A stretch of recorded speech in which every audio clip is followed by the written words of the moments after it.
I'm Nathan Gonzales, elections editor for Roll Call. 3 weeks to go to Election Day, and frankly at this point I'm not sure if 3 weeks is a short amount of time or a long period of time, the way that news travels fast.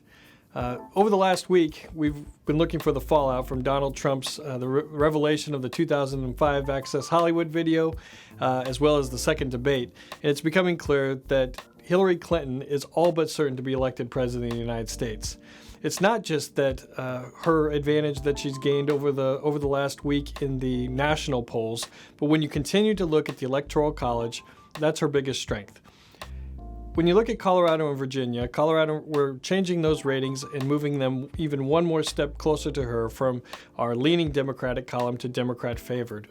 But when you zoom out and look at the map as a whole, there just isn't a clear path or arguably a path at all for Donald Trump.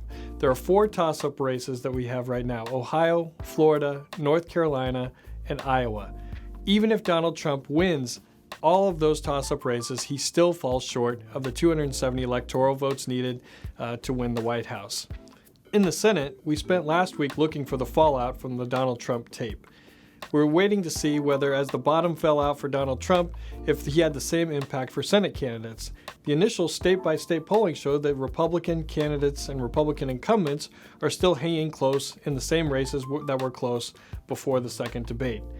We're still looking at a small universe of 5 or 6 races that will decide the Senate.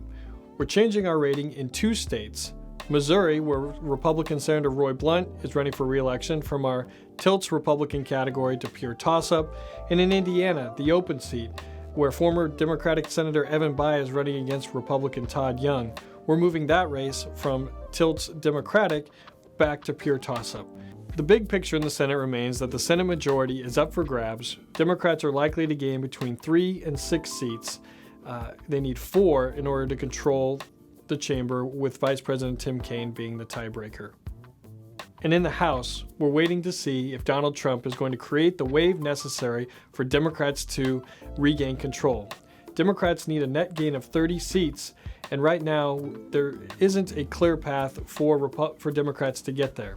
Looking at district by district polling that's come out since the tape was released and since the second debate, we're seeing some soft spots for Republicans in competitive districts, but not a uniform change, or we're not seeing the bottom fall out from Republican support across the board that would indicate that a wave is building and that Republicans are in jeopardy of losing the majority. What we are seeing is Hillary Clinton trouncing Trump in some suburban districts, such as Kansas 3rd District, Minnesota's 3rd District, Virginia's 10th District, and she could end up winning those districts by such a margin that it drags some of those Republican incumbents down. We're changing our rating in a handful of House races, including Virginia's 10th District, where Barbara Comstock is running for re-election. We're changing it from lean Republican to tilt Republican. Right now, Republicans are still likely to retain the majority in the House, but it's still going to be another week before to let the dust settle and see if Donald Trump is so toxic that he puts that chamber in jeopardy.